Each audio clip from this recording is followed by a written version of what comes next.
Good afternoon and welcome to the Bridge to Brilliance. We have a great program on tap to you today, and let's turn it over to Kyle and Crystal. Hey y'all, have you ever had life throw you a curveball? I mean, have you ever had anything planned that just nothing goes right? That's when you need to know your values the most. We talked about always speaking up when something isn't right. We talked about the ownership mentality the last time and being proactive. But now we're talking about finding your best next move, how to cultivate that grit. So what are you afraid of?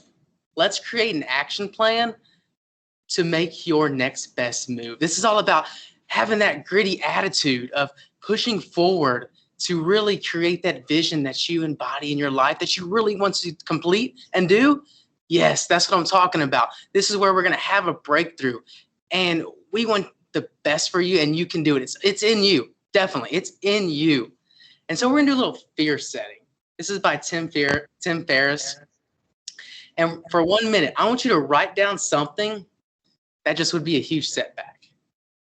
So we're going to do a little timer here. For 1 minute, go ahead and write down something that just could set you back, make you rethink what you're doing. And we want you to maybe have some feelings during that setback and understand that I don't want to be in that place right now.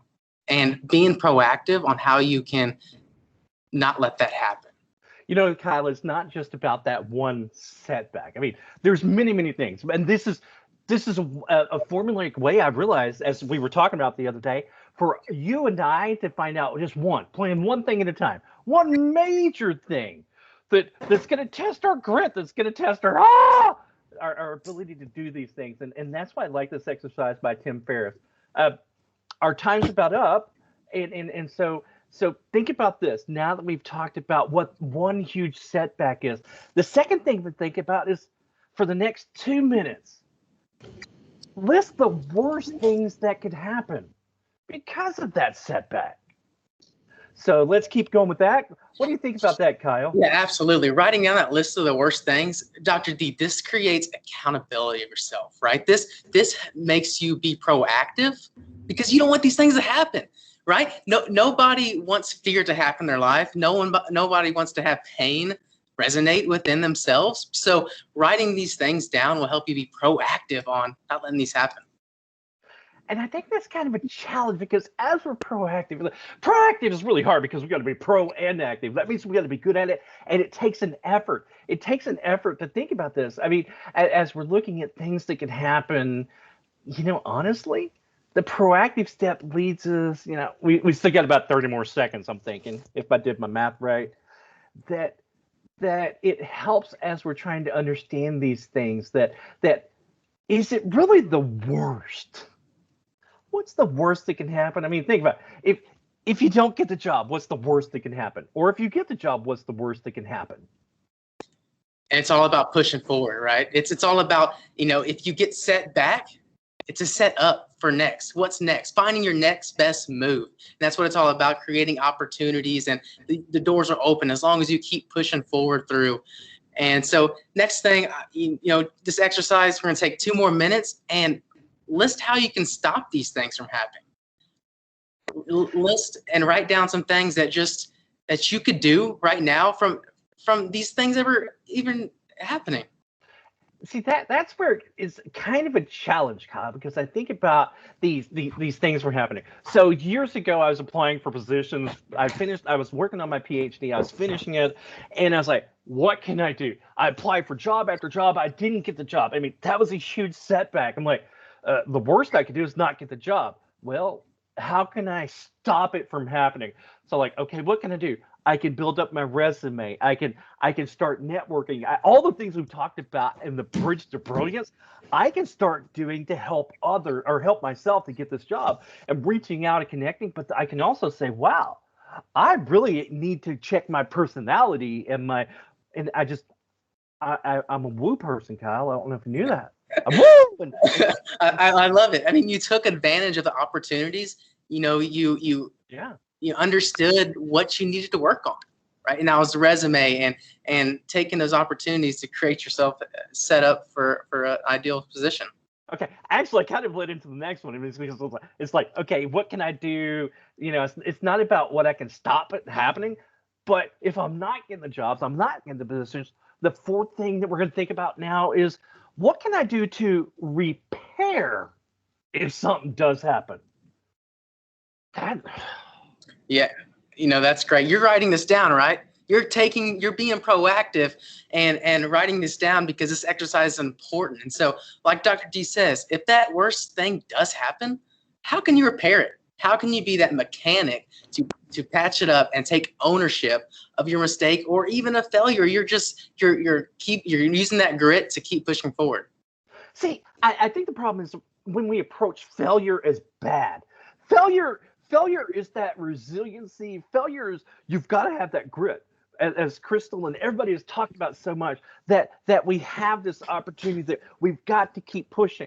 That it is hard to say, wow, I didn't fail. I just learned. I mean, think it. It's called WD-40 for a reason. I want to know the other 39 things that didn't work, or Formula 409. I want to know the other 408 that didn't work. And so these are things we can think about. So thank you. These are some great. We can just keep going. Scoot. Keep on going. This is awesome. Being the mechanic and repairing those things, and that's what today's all about: is knowing who you are, so you can cultivate that grit and keep pushing forward. So at the end, we're going to talk about why you have to take action. Right? This is all about yourself. And also just helping others along the way, people who are down and really picking them back up. And so you can adjust to life changes. And that's the key thing, Kyle, is adjusting and realizing nothing is permanent. Nothing. We can always adapt. And now that we have that opportunity, we've done this fear. We'd like to introduce two wonderful people, Dr. Mike Wilkinson, who does student affairs and student services, and he's going to be interviewing our guest today, Mike Mcdonald. Mike Wilkinson, yeah. This is what happens when you get old, people. See, I got to repair this. Kyle's going to step in and figure out who we're. Yeah. Christopher Mcdonald and Mike Wilkinson, they're about to turn the stage up, and we are so excited they're here. And listen, we're ready for the main event. Are you ready, Dr. D? Let's do this. Let's go. Rock away. All right. Thank you so much, Kyle and Dr. D. Really appreciate that introduction. Hello to everybody out there in the virtual world. My name is Michael Wilkinson. I'm going to be interviewing our wonderful guest today, Mr. Christopher Mcdonald. It really is an honor and privilege to be here and to have the opportunity to be able to interview Christopher during this event. Me and Chris go way back. Let me put it that way.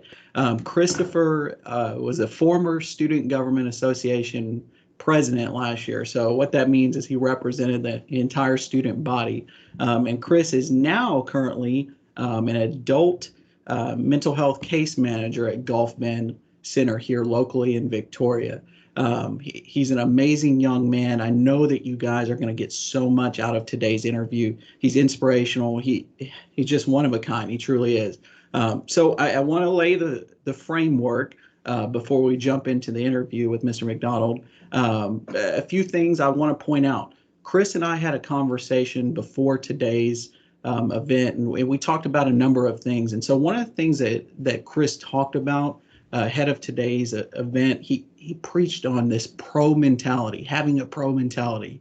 And what does pro mentality mean to Chris? Well, it stands for persistent, resilient, and opportunity. And so we're gonna talk about those things today. Definitely, when you talk about getting knocked down and having obstacles coming into your path along your journey, having a pro mentality is really crucial to navigating your way through those situations. So Chris, again, works here at Gulf Bend locally. He's an amazing young man. He's been an inspiration here at the UHV campus during his time here, and now he's going off into the community and doing big things in the community. So without further ado, I want to introduce to you Christopher Mcdonald. Christopher, say hello.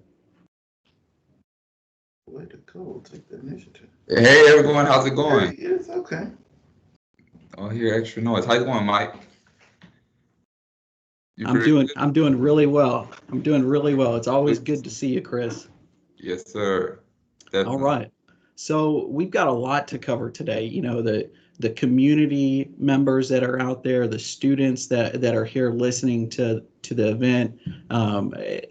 You're going to give them a lot of knowledge that I know that they're going to be able to take away with them and be able to use in their own lives. You know, these are real life situations that we're going to talk through that, you know, you're going to give advice on. And I know that everybody out there listening is just going to gain so much knowledge from this interview. So without further ado, are you ready to jump right in? Yes, sir. For sure. All right, good deal. So, you know, I mentioned that you were UHV Student Government Association president, representing the student body last school year, and then you graduated and went out into the real world and are doing big things right now. But it's not always been that way, right? You know, you've not always been the Student Government Association president or a case manager at Gulf Bend. You know, you've had your share of obstacles along your journey, both in college, before college, and I'm certain now in your professional life too. So you've done a lot in a short amount of time. Let's start with this question. Give me an example of when you had to pivot based off of life's curveballs.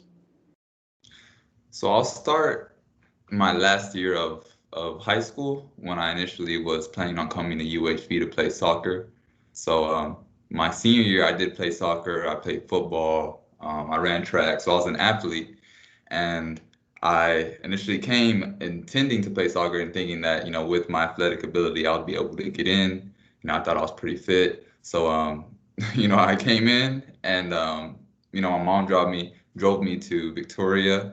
So I kind of got an idea of what it looked like and the environment I'd be around. And I was so confident in a sense where to the point where I signed up for classes and, you know, I enrolled and because I did do dual credit in high school, so I was kind of well acquainted with how the college life and the college courses may be. So yeah, I got to the point where I unfortunately didn't make the team, and you know, I kind of hyped myself up in my head. And mind you, even prior to this, I've experienced several failures in my life. But this was one of the first failures I've experienced, like kind of by myself, as opposed to you know, previous failures when I was staying at home and with family. So it's one of those things that I had to learn and experience, and it really helped me. I mean, long run, but So you didn't make the soccer team.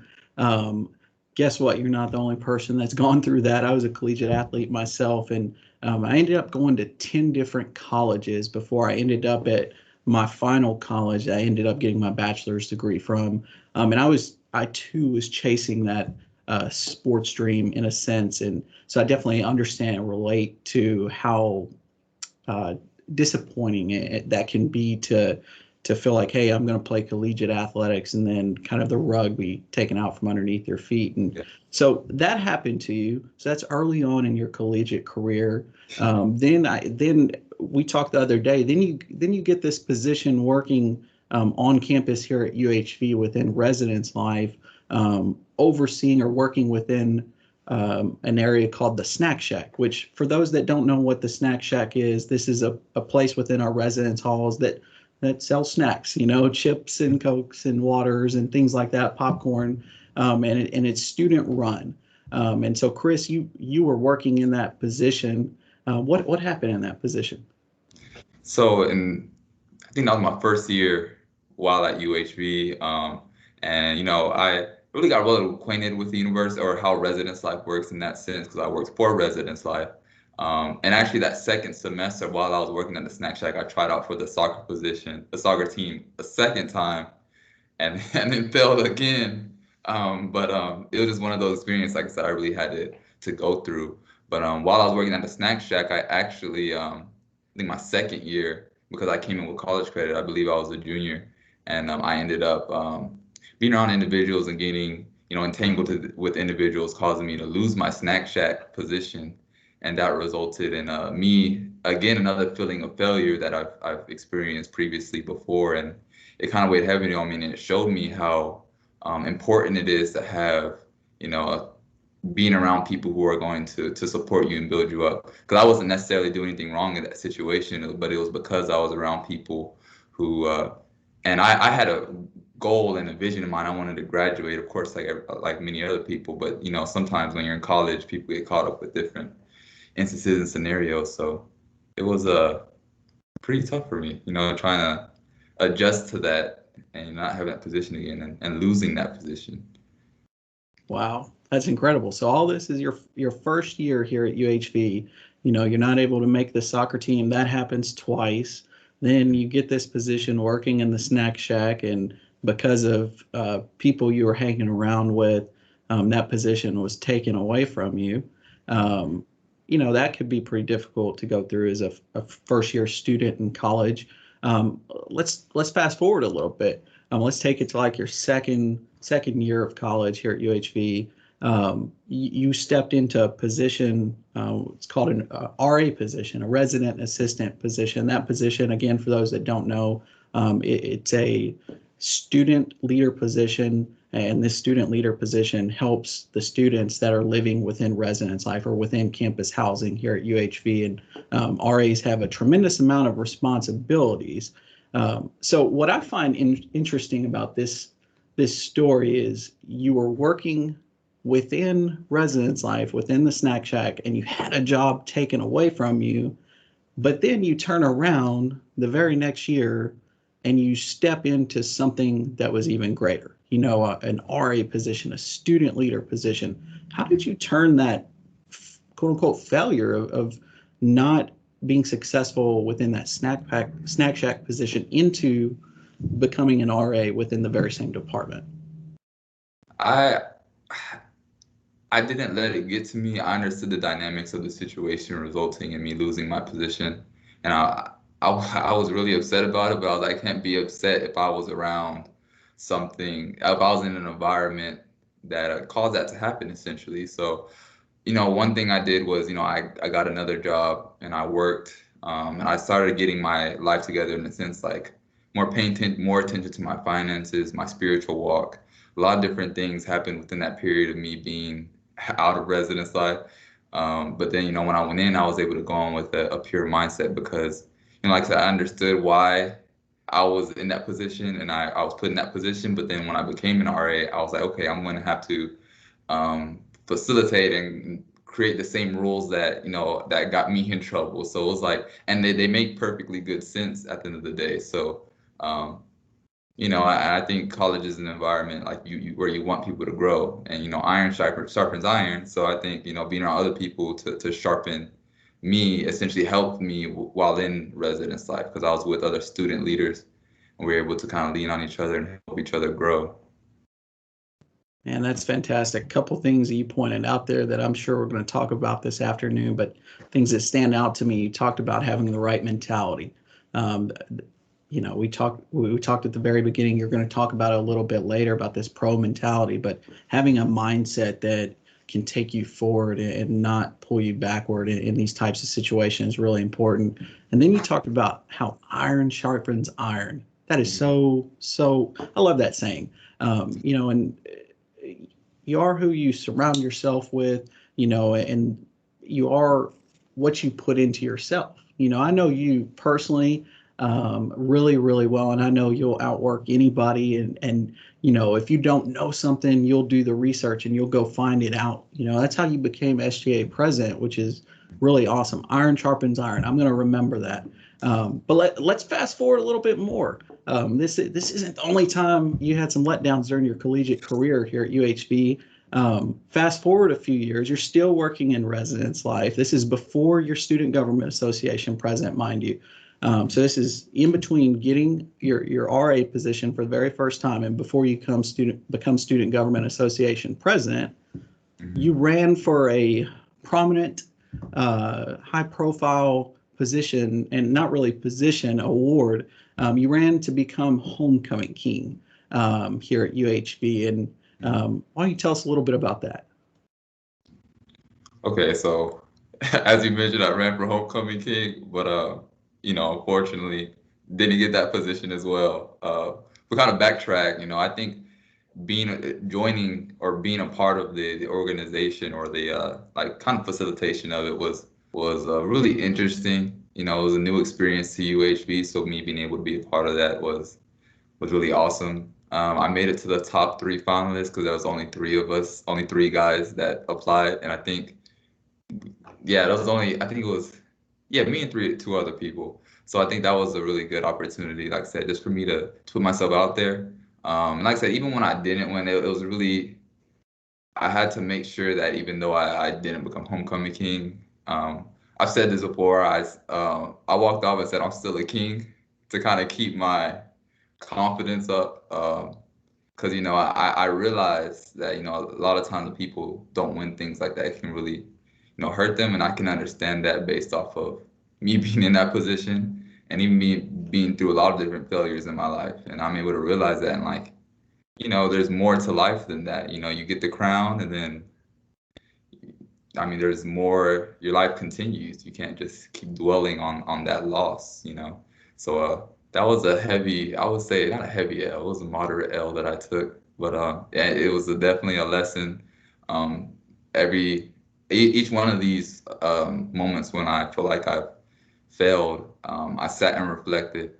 And I do quite a bit of meditation now, daily, and now I'm able to reflect on how I feel about certain things and why I feel about it, and it really helps me think more clearly. So. Meditation, does that help with your mindset and your mentality? Oh yeah, for sure. It helps me separate my emotions from my rational my rational thinking. So it's incredibly helpful. Yeah, that's so true, Chris. Sometimes we can let our emotions get the best of us. I think everybody's on this program or this event right now. When none of us are perfect. We're not perfect. We're human beings. We make mistakes. We have failures and all of that. But it's all about the mentality that you take within those situations. And you've always had a great mentality. So let's fast forward. I know I mentioned Student Government Association president. That was your very last year in school here at UHV. So you were a graduate student at the time. You were also still working within Res Life as a resident assistant. So you were carrying multiple student leader duties. But then at the end of the day, you are the lead person, the voice of the student body representing the Student Government Association. So you won that position, and you were in that position your last year of school. Kind of all these negative experiences or setbacks happened before you became SGA president. I guess my question is this: what motivated you to want to continue to push on and continue to want to do more on this campus and ultimately run as Student Government Association president? I think for the most part, my desire to want to be a part of a bigger picture and realize, as I mentioned before, like those losses don't define me. I think essentially wanting to make a difference. I've always been interested in how people think and how things work that result in the way people think.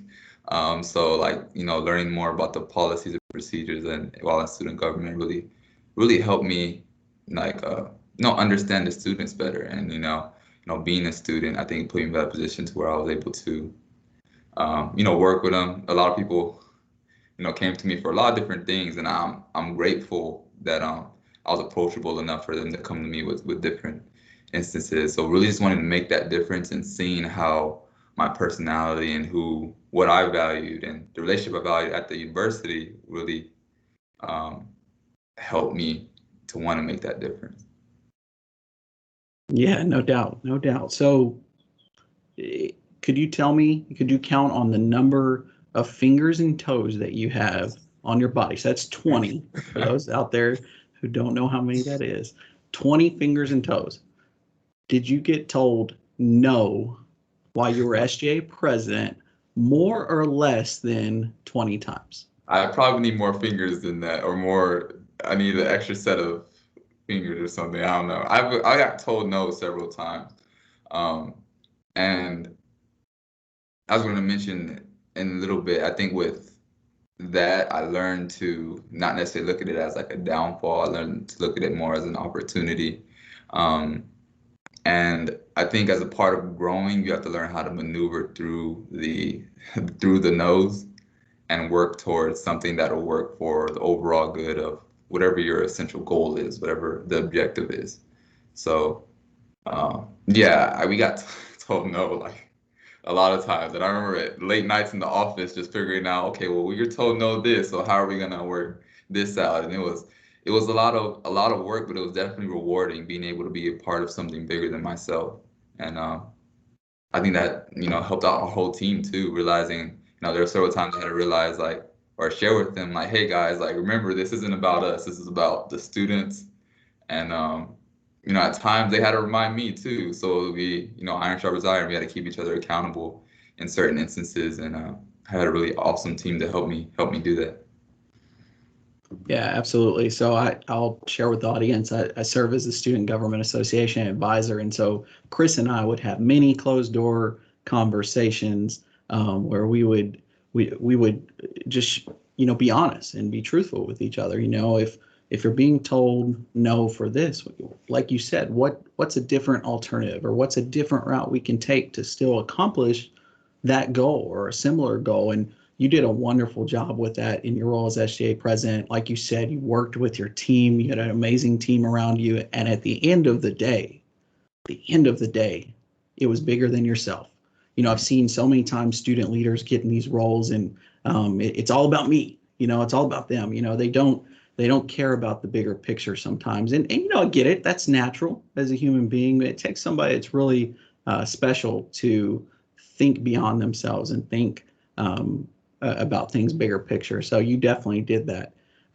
Let's move forward. So this question ties into a little bit of what you just spoke to. Ultimately, what jumpstarts you to have courage to take action and keep going? When things are down in the dumps, when you're told no, and you have these obstacles come in your path, what jumpstarts you to have the courage to take action and keep going? For sure, the people that are around me, I would say that's one. I listen to a lot of positive, inspirational speakers.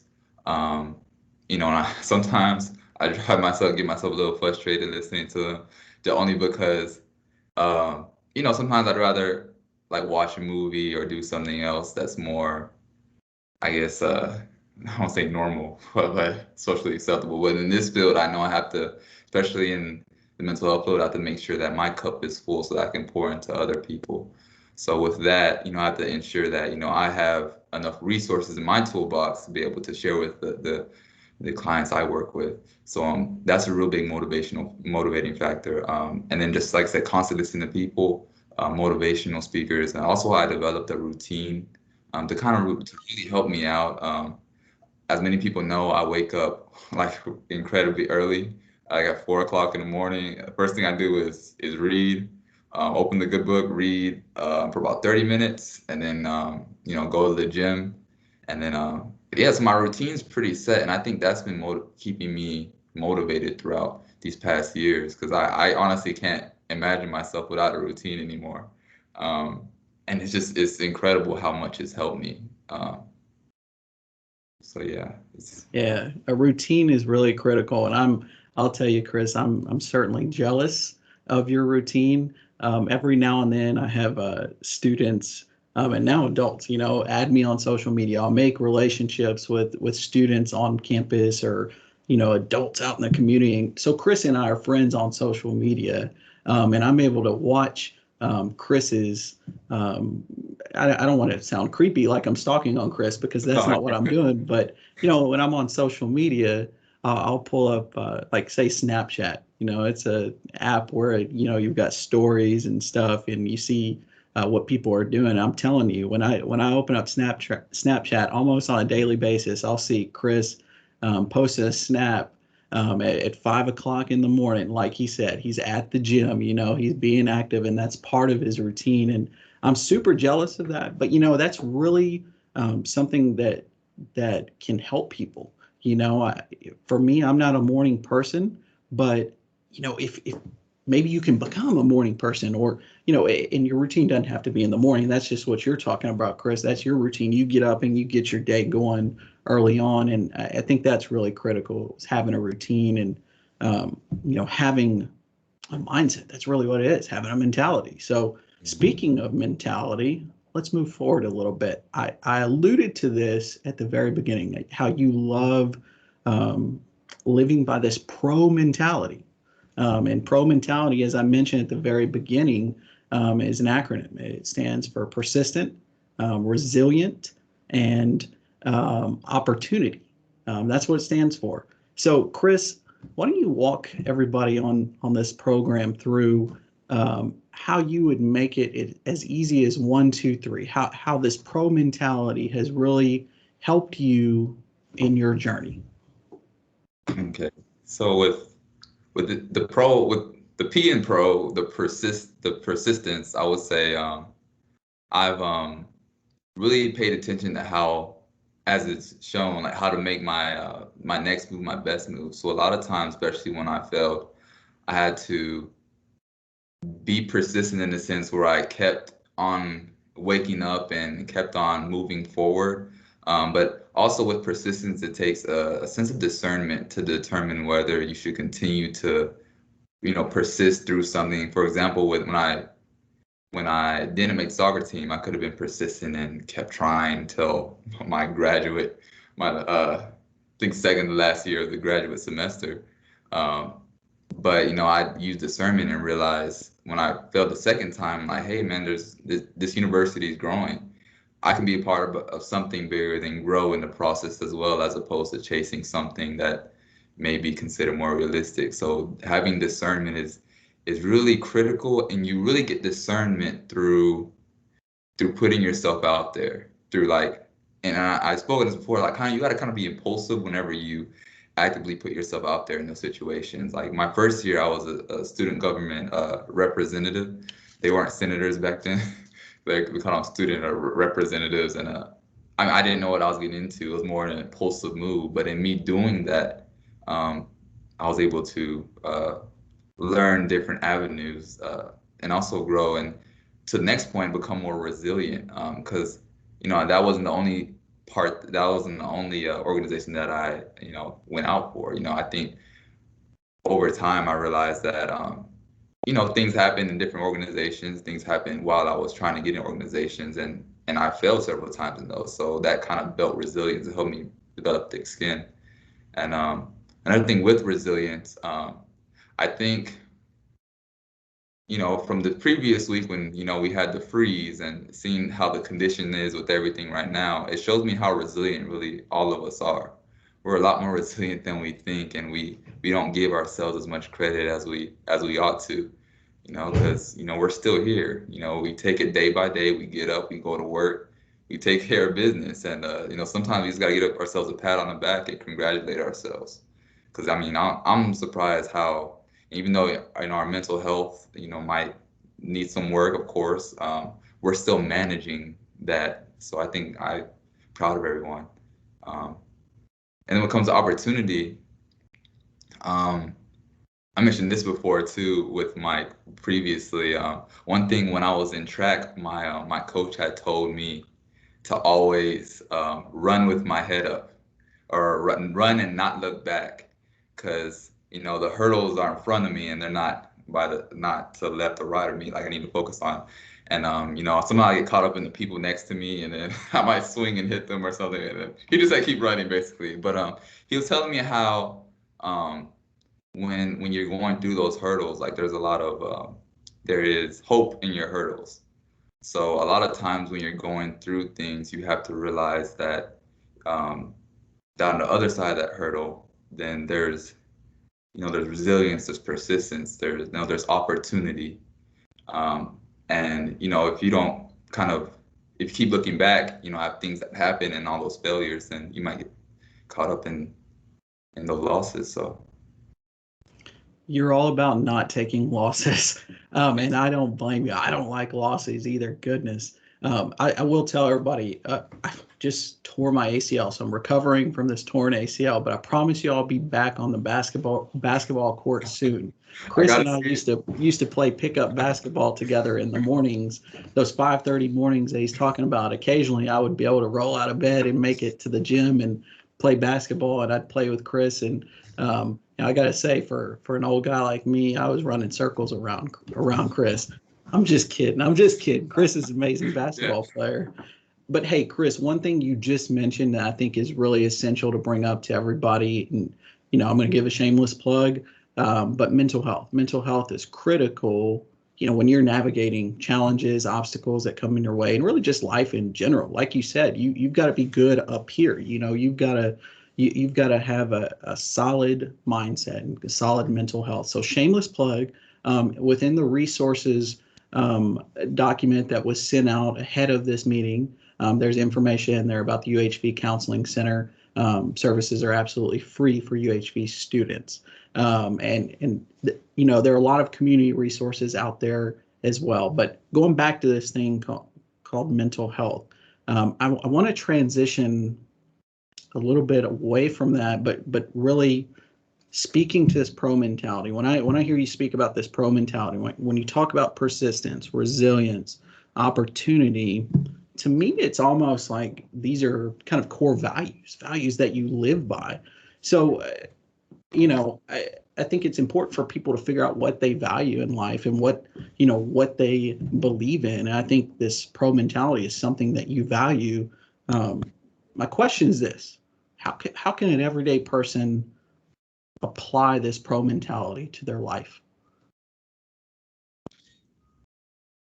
I would say for sure initially just kind of setting a routine for themselves, kind of going back to what I said previously, kind of creating order in their life, because there's chaos on a regular basis. And I think that's essential to growth and development. So I think that's a big thing. And also kind of realizing how, like on a daily basis, there's little things we do that we overlook. We don't necessarily pay attention to 100%. Like meditation, we have a lot more control over our brain and how we can, like for neuroplasticity, for example, we have the ability to kind of, work towards those things that we want to, work on our memory.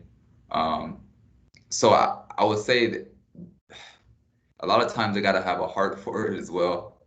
I can provide them advice with regards to setting a routine and going out there and getting out of bed when they don't feel like it, especially when you're a college student and you got like 20 assignments. Like I've been there, and it can be tough and challenging, but it really takes you having a heart to accept or receive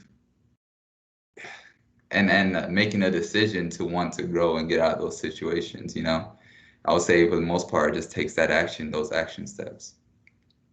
Yeah, you got to have a mindset, to where you're making a decision to push yourself forward. And, it's so easy to, take the easy road. Sometimes, it's more work, it's more challenging to do the things that you're talking about. But at the end of the day, I'm putting words in your mouth, Chris, but I promise you, I believe in my heart, and I know it, when Chris lays his head down at night, he goes to sleep and is able to sleep well because he knows in his heart he's been able to do he's done everything he could in that day to the best of his ability. He's pushed himself and he's lived by example each and every day. And I know that you do that. So I'm putting words in your mouth a little bit, Chris, but I've been an observer of you for 6+ years, and I've known you for that long, and I know that that's who you are. And I would just point that out to everybody. When you pour into yourself, when you pour into others, when you live by these values, or you use this pro mentality, it's really going to make your overall well-being improve. So you mentioned a little bit about this. You talked about routine, accountability, being positive. But is there anything else you'd like to add, in regards to how do you keep going when life is just hard?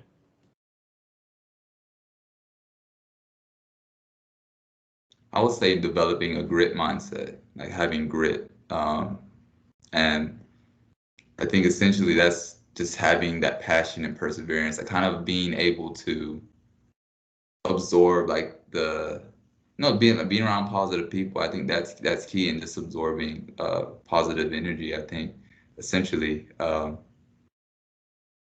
yeah, and just realizing that it is transferable. So everything that you give, you light someone else's candle, that candle could come right back to you and light you even, or y'all can help maintain that flame essentially. So I think that's probably about it. Okay, so grit is one of my favorite words. I'm glad you brought grit up. Um, Passion, perseverance, these are all things that are essential elements of grit. And you have that, right? You've gotten knocked down, you've gotten back up, you've gotten knocked down again, gotten up, and that's happened over and over in your life. And it happens in all of our lives. We get knocked down, we come across challenges, we face obstacles, hurdles. You talked about running track in high school. We face hurdles that we feel like we can't get over. And but you said grit is really essential to you. I guess my question is this: is grit transferable? Yes, for sure. And I think it's evident in the people that played a role in my life. I think it's evident from how working with you in SGA, how your grit transferred to me, or how the people I've worked with, my whole administration was able to play influence in that. And just being around positive people essentially contributed to my establishment of grit and it's still being built on. I know you kind of mentioned how some days, or how at night, I go to sleep feeling well rested, that I gave it my all. But some days I feel like I can give more, and I feel like grit is that ability to assess yourself and persevere, realizing that you did what you could, but you can always do more. And I've developed that mindset over time, so it's something I'm constantly pursuing and working. I think putting yourself out there just helps out a lot with your grit. Just putting yourself, as I mentioned before, putting yourself in different situations. And my supervisor mentioned this. It's a quote by Roy Disney. It says it's not hard to make decisions once you know what your values are. And I say that to say, like, once you put yourself out there and you put yourself in those positions, your values are established, which makes grit is the ultimate, I'm gonna say like an ultimate value, but it's an awesome value to have because you're able to persevere through any and almost everything. When babies are born, they don't come out, well, most of them come out crying, and it's not because they're comfortable, it's because they're uncomfortable. And I feel like throughout their life, they develop who they're supposed to be by managing their discomfort. So I think a lot of times, through going through different situations in life help you, or putting yourself in situations help you establish those values and also establish grit. Yeah, that's fantastic, Chris. One thing you mentioned to me leading into this interview today, you talked about doing the little things. Sometimes, when we talk about grit and pro mentality and this word persistence, right? You talk to me about doing the little things. It's easy to cut corners sometimes, and there's an admiral out there, William McRaven. He has a book called Make Your Bed, and you mentioned something to me the other day that reminded me of that book, and you talked about cleaning your room, and cleaning your room is like a foundational thing for you. Tell me a little bit about that. Yeah, so when it comes to cleaning anybody's room, I think that's helpful on a practical level for anyone, basically because when you clean your room, you kind of show yourself, you kind of work on developing that internal locus of control. On a daily basis, there's a lot of things we can't control. For example, like, this pandemic or the freeze. But when you clean your room, it kind of gives you more control over this. It shows you that you can have control over certain aspects of your life. And it kind of gives you like a solid foundation, just realizing how powerful, not powerful you are, but how powerful your potential is. So I think, cleaning your room is just one of those examples that you can, or something that you can do practically to help you out. And I think over time you might be able to think clear, when you organize your surroundings, I feel like you're able to organize your thought processes as well. So, and that's helped me out tremendously. I can't really go to work without my apartment clean. So I like be at work all day just thinking about it. So Kind of goes back to your routine piece too. Like you have this routine, you do these things in the morning, you get your day going. All of these things, you'll clean in your room. All these things are just building momentum to move forward in a positive direction. That's something that I really take away, listen to some of the things you're saying today. I've got another question for you. Talking about grit, talking about having a pro mentality. Ultimately, can we teach this to the UHV community, to the Victoria community, or really just citizens as a whole? Are these things people can learn? for sure, yeah. As I mentioned, it is transferable, and I think it's something that the Victoria community and UHV community kind of spread on each other. For example, like me being in the positions I'm in, like even when I play basketball with people, like I'll get a lot of people hype about playing together, and we'll just have fun. And we'll go from basketball, and then it'll transfer like to other life discussions. Like, hey man, like what are you doing for school, or what are you doing for like what are some ideas that you have? So it kind of is definitely transferable in the sense where people will see the potential, or they'll see your light shine, and then they might, like I mentioned earlier, they might need their candle lit, and then they might transfer it to someone else. And like I said, I've been able to have countless discussions from people in the community from all walks of life about decisions that they want to have future. Like I often ask people like what are their plans in the future, and hearing where I've come from UHB, they're inspired by that. So some of them want to go back to school and hear from all sorts of stories, and they're inspiring me to just keep going, because then it's like they're inspired by me. So then I know like if they're inspired, then I know other people will be inspired in the future as well. So Yeah, no doubt. You're an inspiration, Chris, and something you mentioned earlier. I think it's important for people to know. We've got to go easy on ourselves sometimes. I believe in like self-love. We got to take care of ourselves, and you definitely advocate for that and live by that. You talked about making a bed a little while ago. I wish I would have learned that lesson when I first met you, because when I met my life partner, my wife, and we first moved in together, buddy, she could not stand the fact that I would not make the bed. She would always leave for work before me, and I would, kind of halfway make it some days. And so she taught me, gotta clean your room. And so you and her cut in the same cloth in that regards. But all right, so we're running a little short on time, so we're gonna play a little game here. I've got one last serious question for you, but I've got about 4 or 5 really, really quick rapid fire questions for you. And so with these rapid fire questions, I want 1 to 2 word answers. Okay. You ready for this? Tough. All right. All right, here we go. Who's your favorite basketball team? Lakers. Oh, Spurs. Scratch that. I'm sorry. That was Doesn't Spurs. know. Spurs. I hope it's the Spurs, being a Texas guy. All right. So what's your hometown? Where are you from? San Antonio, Texas. What's your favorite food? I'm being healthy, so shrimp. Shrimp. There you go. Okay. Yeah. I'm cooking shrimp tonight, actually. That's on the menu. Fried shrimp. First time ever doing it. Hopefully I don't catch the house on fire. All right. Next question. So what's your favorite place or thing to do in Victoria? And if you go over 2 words, I'm okay with that. Basketball, playing basketball. Cool. Playing basketball. Okay. If you were to live by 1 word, what would it be? Ambition or There faith. you go. Yeah, ambition probably. I like that word, ambition. Chris is SGA president. He's a part of all these big traditions and stuff like that. And they put some letters up in the University Commons building here at UHV, and one of the words that SGA decided on was ambition. So I'm not surprised that's your word.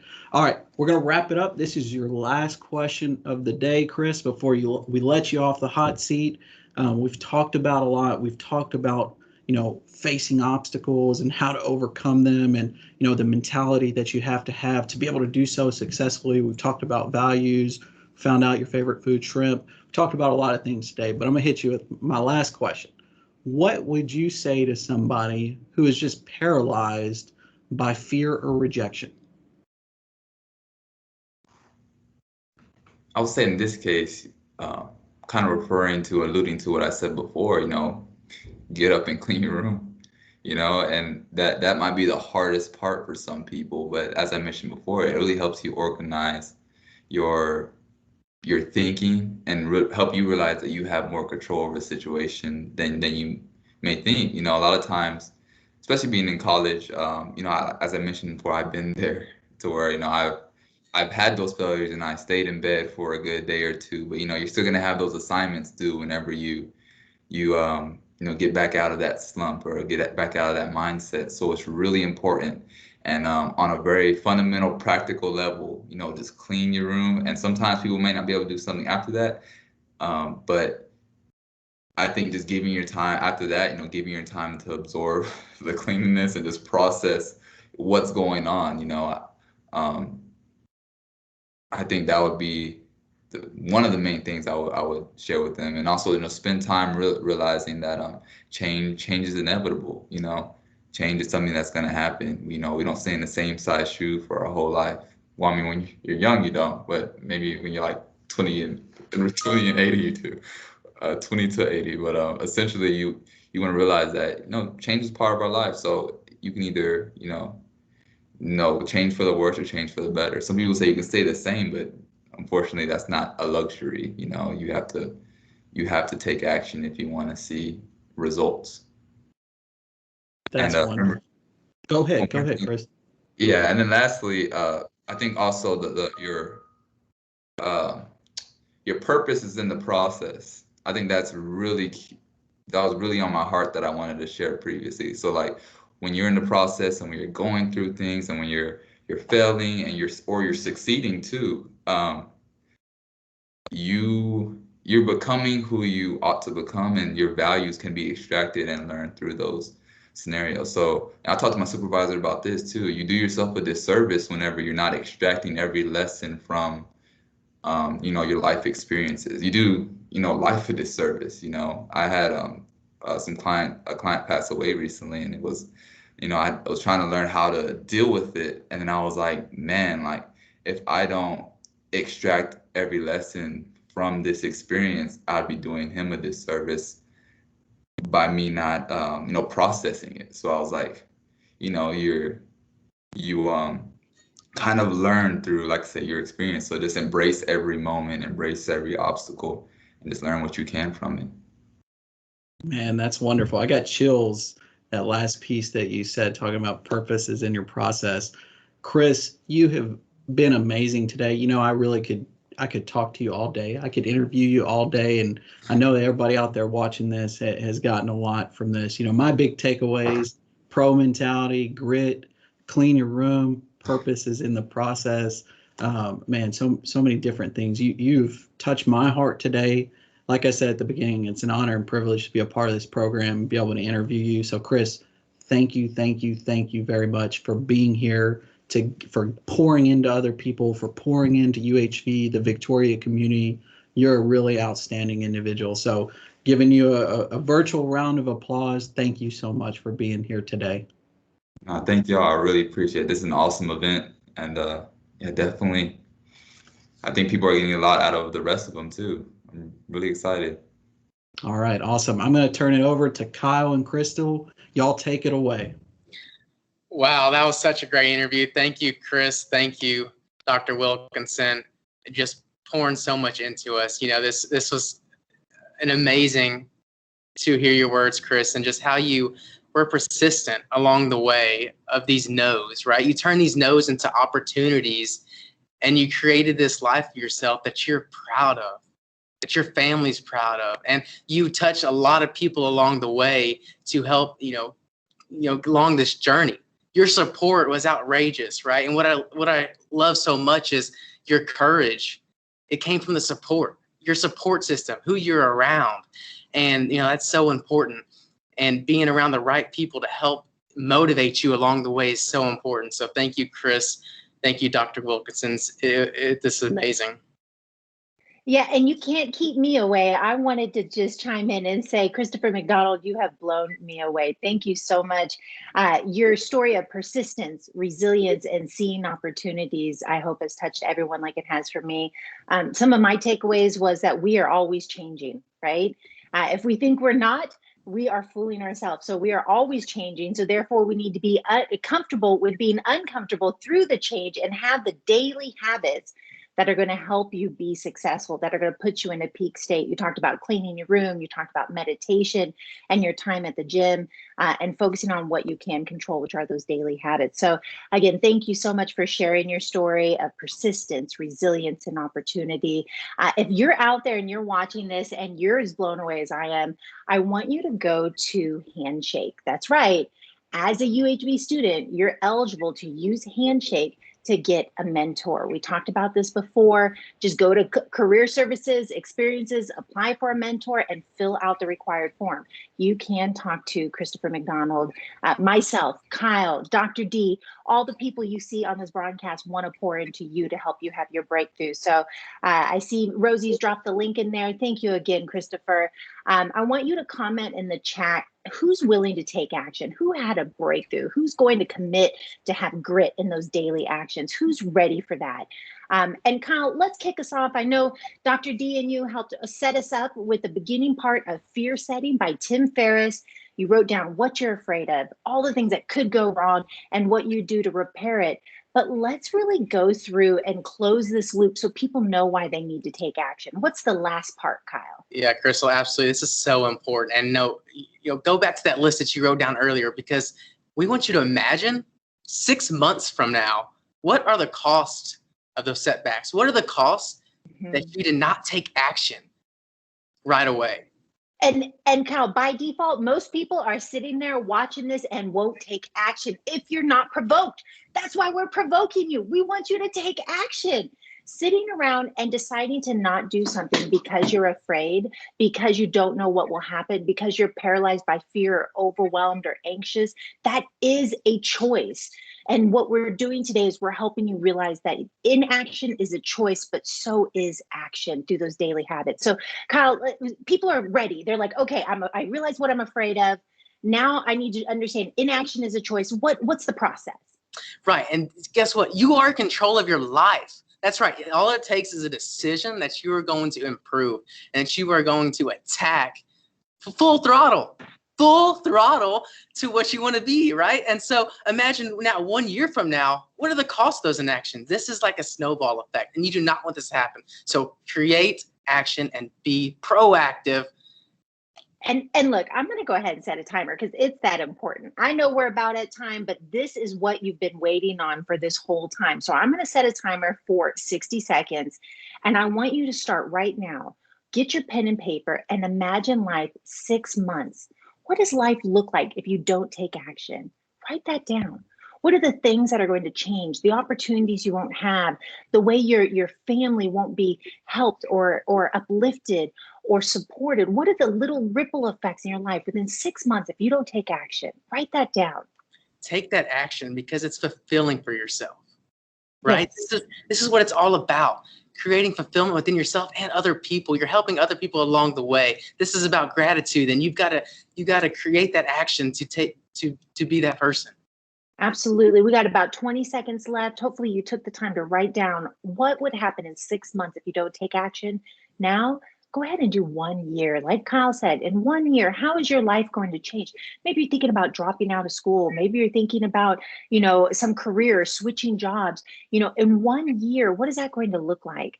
And again, here we are at the end. I want to know specifically 3 years from now. How is your life going to change? How are the lives around you going to change if you don't take action?